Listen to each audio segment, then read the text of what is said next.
Hello and welcome back to Work Wednesdays. I am Sheen and this is my flatmate Ali. What are we talking about today? You're going to teach me how to be more empathetic.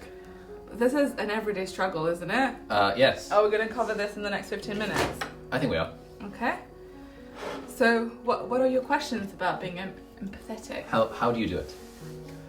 Okay, so for a bit of context, you come across as very warm and empathetic. Yes. And I don't think anyone would use the words warm and empathetic to describe me. No. So what's going on there? Also, do you see the choice of colours? I'm wearing warm colours and you're wearing a very cold colour. Okay, so you're saying I just need to change my hoodie? No. Okay, let's think about this. Oh, rice. Would you describe me as being warm? Yes. Why? You often smile quite a lot. You laugh at people's jokes even though they're not very good. You have this... somehow you make people around you more comfortable. I would say you do that too. Okay. You're very not intimidating at all. Okay. In a good way. Fine. But... And like, if someone comes to you with a problem, then you actually listen to it. Do you not listen to people? I mean, I do, but you don't listen to me. I don't listen to you. Yeah. Okay. What is... Everything is yours, by the way. Don't just eat that. We're sharing it all. I know. Okay. Yeah. Okay. Let's think about this. Like, if you were to break down, why is it that people describe you as empathetic and not me? What are the key differences? I'm definitely, like, a bit more friendly and warm than you are. To strangers and friends alike. Right? Even to your own mother, I feel like I'm more warm to her than you are. I think you're very emotionally expressive. Yes, and like, you are scared of expressing your emotions. I'm not scared of it. You are scared of it. It's okay to be. I think if I really enjoyed something, I'd be like, oh wow, that's cool. Yeah. You'd be like, oh my god, I can't... Thank you so... I spat. Thank you so much. Oh, this is absolutely incredible. You would like really ramp up the emotionality. Do you like it if I want to do that to you? You don't do that to me. Yes, I do. I like it when you do it to other people. No, but I do it to you as well. For example, when it's about the book and stuff, when you've done something, well, I do gas you up a lot. Do you? I think praise is problematic. So if we exclude the domain of praise, I think that's one difference between you and me. You're sort of more emotionally expressive. Yeah, and for example, you, if someone asks me how they look, I'll be nice about it. Alright. You, without looking, you're like, yeah, you look good. Alright. Do you see the difference? It's about taking into account the other person's feelings in that particular moment. Okay. So when you say, Ali, is it okay for me to do this video without makeup on? Yeah, and I say, yeah, it's fine. Without looking, and you're like, yeah, that's fine. Well, because I know what you look like with makeup and without makeup. And then you were like, oh, I think you overdo it with makeup anyway. I mean, I've told you this many times. Yes. Anyway, moving away from compliments, as you said. Yeah. The lamb is actually quite good. It is, yeah. I thought you didn't eat lamb. No, but this is slow cooked. It tastes like beef. Okay, I don't know the difference. Okay. Okay, so moving away from that. Yeah. When we meet new people, I feel like new people like both of us. Right. The same, right? I don't know. I feel, yeah, because when new people meet you, you're very nice. Am I? Okay. You're not intimidating. You do ask questions about them. You don't overload them with your stuff, and you never brag about yourself, which is nice. Yeah. I feel like this is just sort of being a nice person, a good human being generally, not like particularly the field of empathy or like emotional intelligence and that kind of vibe. Okay. Have you ever expressed empathy to other people? Like you recognize as being empathy? I mean, at work, yeah. As a doctor, you mean? Yeah. You're like, oh, I'm really sorry to hear that kind of vibes. Okay. Which sounds like stilted, like outside of the context, but I hope that I present it in a reasonable way. Okay. At the time. I'm even a communication skills facilitator for Cambridge University. Are you? Yeah. I mean, I've got one session left that I need to officially certify, but then pandemic happened. Okay. What does that mean, actually? What is that? Where we facilitate communication skills sessions in small groups of like 6 people with an actor or actress. And yeah, we go through the Calgary-Cambridge model of communication skills, and we kind of facilitate sessions where the students have like difficult communication or showing empathy and that kind of vibe. So As in, I'm fine at showing empathy in a professional context. But it's not that hard to replicate that in a social context. It's not, but I guess it sounds somewhat forced. I mean, I can turn it on if I need to. It's just I rarely think to turn it on. Yeah, I think that's your problem. I think you don't recognize when it needs to happen in a social setting. I don't think you do it on purpose to not do it. Does that make sense? For example, for me, I think the main difference between you and me is that when someone else is there, I am overly sensitive and aware of how they're feeling. You're constantly monitoring their emotions. Yeah. And making sure that they're comfortable and all that kind of stuff. And I notice changes in behaviour. Okay. And I think you don't. Okay. Which is nothing, malicious or anything. You're just a bit self-involved. Sorry, I'm joking. But how do we change this? Yeah. How do you do it? Isn't it exhausting to have this constant monitoring running to be like, in this group of 5 people, I'll check in to see how Harry, Ron, Hermione, Fred, and George are feeling at every.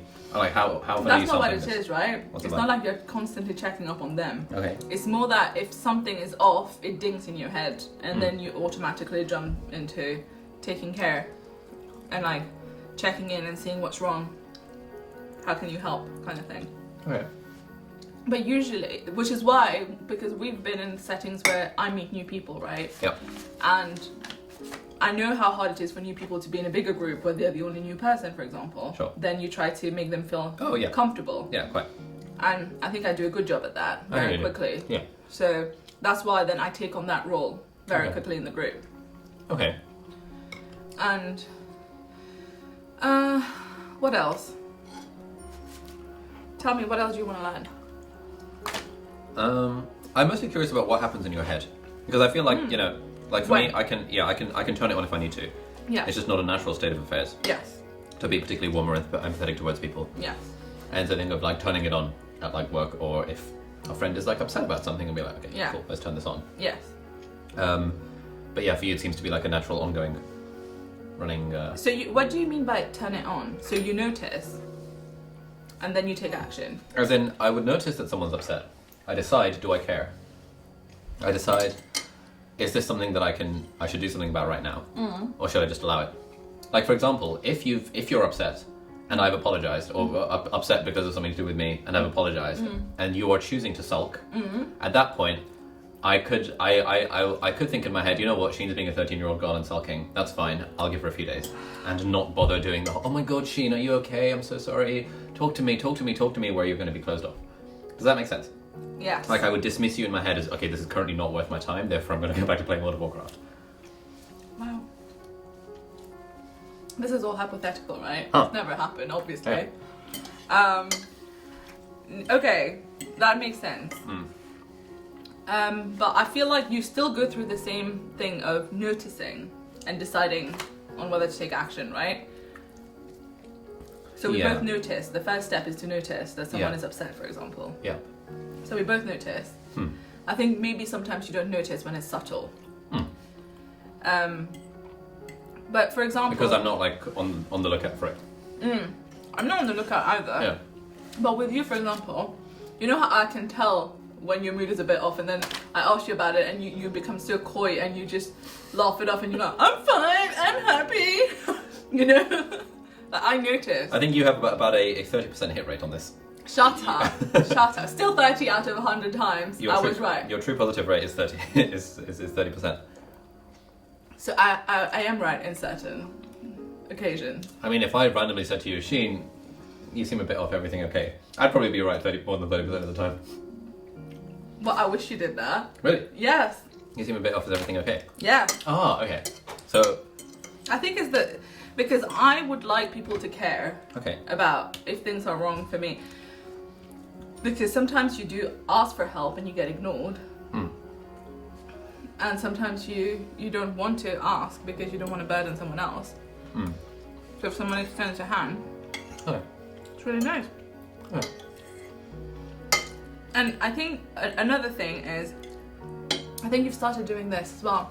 But I remember, for example, if someone told me, oh, I have this, like, my mum has this surgery coming up, or I have this big thing, this date. Yeah. I will remember. Okay. And check in or say good luck and stuff like that. Yes. And you've started taking notes. Yeah. I suppose you don't remember easily. No, I don't remember, so I create a calendar reminder. So the intention is there. Oh. See? It's just different methods of applying it.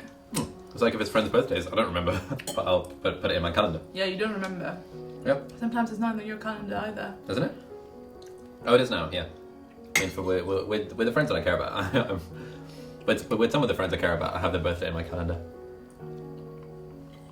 Well, I'm glad I'm feeding you. You know? Appreciate it. Okay, what else?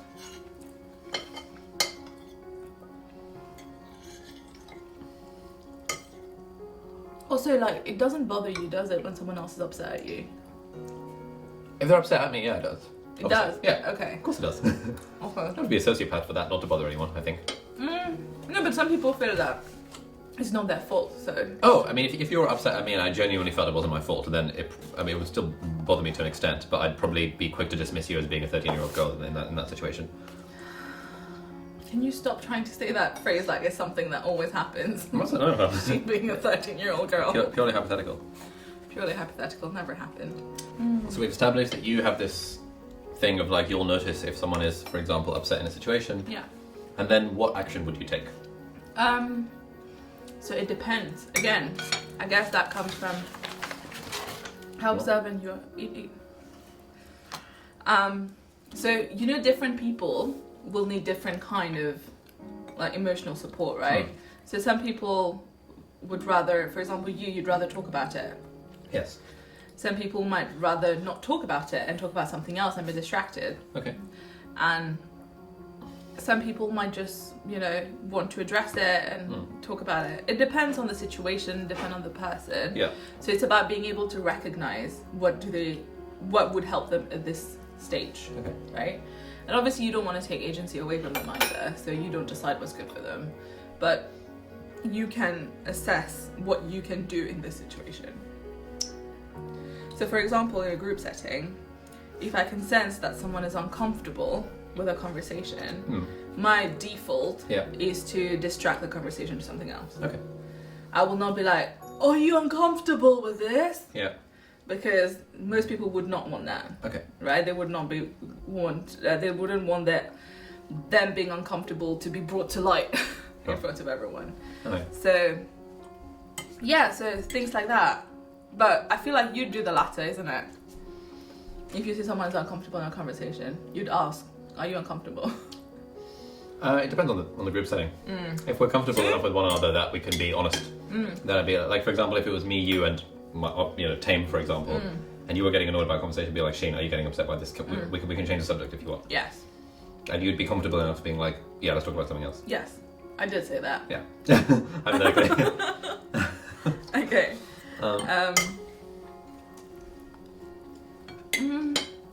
I think empathy also comes from you can kind of relate a bit to their situation, either through shared lived experiences or because you can put yourself in their shoes, and I think that's probably something you struggle with a little bit, right?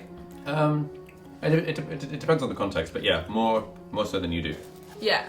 I think the fact that you're more, like, it's fair to say that you have more feelings than I do, generally. Oh, yes. And therefore, absolutely. Usually when someone's upset, it's a feelings thing. Yes. Therefore, you can relate to the presence of feelings far more than I can. Yeah. Therefore, for me, it's almost always a kind of logical analysis of the situation that would result in said feeling, whereas you'd be like, "Oh shit, I can like feel them like their pain because I've been in this situation, or I can appreciate that kind of feeling." Yeah, it's usually more I can appreciate how awful this can be, that feeling, and I don't want them to feel that way. Okay. Yeah. Oh, okay. Interesting.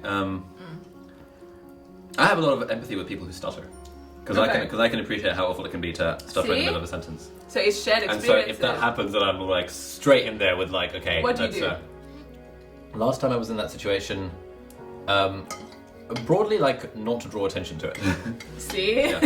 So you divert as well. See, I think we've narrowed it down. It's being able to put yourself in their shoes, whether it's through lived experiences or, you know, shared feelings and stuff like that. Which would explain why you wouldn't relate with, you know, a woman who is being, if we're being a bit sexist in a group setting, you wouldn't understand why this is awful to someone, isn't it? I'm not saying it happens, I'm just saying if. In the hypothetical situation, yeah. Who? Because if I were to imagine that situation, equally like racism, I could never really understand, because if like someone's being racist to me, I'd be like, okay, cool, fine. It doesn't bother you? No, in the slightest. It's like when you get your first dislike on a video, it's like. Yes, it bothered me. If people get hate comments on their videos, it's like. But do you generally feel like you wouldn't give it a second thought? If you got a hate comment on your video. Not me. Yeah. You. If I got a hate comment on my video. Yeah. It depends how cutting it is, but for the most part, no. If I had like a whole like 50 page thread on like a forum written about me, I'd give it a second thought. And so I'd be able to relate more to the feeling of that feeling bad. So if I had a page on Tattle, you'd feel bad for me? Oh yeah. Okay. Yeah, definitely. But if you had a mean comment on YouTube, it'd be like, mate, screenshot it and post it on Instagram. I heard that I've been added to your pages now on Tattle. You have? Yes. Who told you this? Someone sent me a screenshot. Oh wow. Yeah. Is it pro you or anti you? A bit of both, I think. Oh, okay. Because it was a bit of like, oh, Sheen claims to be a feminist and all of that. Why is she friends with Ollie? Oh wow. And then someone else said that, oh, they watched my content or something and they think I'm great, so maybe there is more to you. Oh. Look at me helping you help. even on a gossip page. Mate, being lifted up in all directions. Okay, yeah, I think that's probably the key thing. Like, if you can relate to the experience that they are in. Yes. Like, for example, if you had had a parent that had died and a friend had had a parent that had died, you'd obviously be able to empathise with them so much more than someone who's not been in that position. If you haven't been in that position, you'd have to... You can imagine Yeah, you the can pain. sort of imagine the pain, but you wouldn't actually be able to Yes. particularly empathise with it. But I think there's also a bit of an extrapolation to that, right? Where people can kind of... You can be like, my dog died, I know what that felt like, so imagine that by 10 times, and then that must be what they're feeling. Oh, that's really bad. Basically having a scale. Yeah. And thinking, oh, I've experienced it here, so this must be here. So let me try and help. Oh, what was this? The other day, it was a friend of ours, I can't remember who this was, but it was like someone who had gotten scammed out of some money. And I could really relate to this, because I'd been scammed out of money. It was like the worst thing ever happened to me when I was like 18 years old. Was that the laptop story? It was a laptop story, yeah. Oh. And I was like, damn, okay. Poor you. Yeah, poor you. And I can, I can imagine that this is really painful, and these are the thoughts that go through your head. And they were like, oh my god, yeah, how do you know? And I was like, aha. Look at you having empathy and relating. Yeah. Anyway, have you learned anything?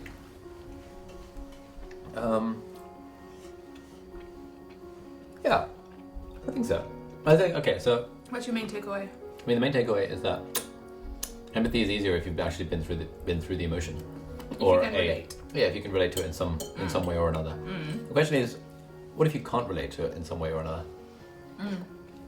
I think in that sense, it's about like for example, with most like stuff in medicine, I can't relate to the experience the patient is having, but I can imagine myself in there, and I can like say and do the right things.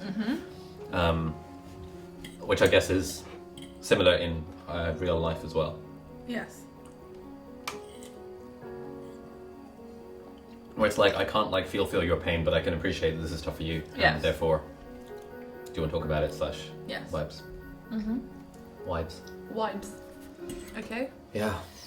But I feel like we talked about empathy and emotional intelligence only in the scenario of it being about upset. Sure. But there's more to it. Oh, is that? Tell me more. Like, I feel like just doing things that are nice for people. Yeah. Right? For example, yesterday we surprised our friend Lucia. Yeah. And her birthday is in 2 days. Well, it's now tomorrow. Yes. And she said and I believe her, where she said that she doesn't like celebrating her birthday. It's not a big deal, blah, blah, blah. Yeah. But then we got her a nice cake and we surprised her and she got so happy. Yeah. You saw how happy she was. Yeah. So you see, that's also empathy and like just having emotional intelligence to know what would make someone happy, especially people you genuinely care about. Okay, yeah, that makes sense. Yeah. And sometimes kind of overriding the thing they're telling you, knowing that that's just BS. Knowing it's a special event. And celebrating them a little bit. Okay. It's always really nice. And some people like celebrating their birthdays as well. Yeah? Yeah. I Yeah. heard. I don't. I'll say you heard, yeah. Yeah. Your birthday is nice. Do you like celebrating your birthday? No.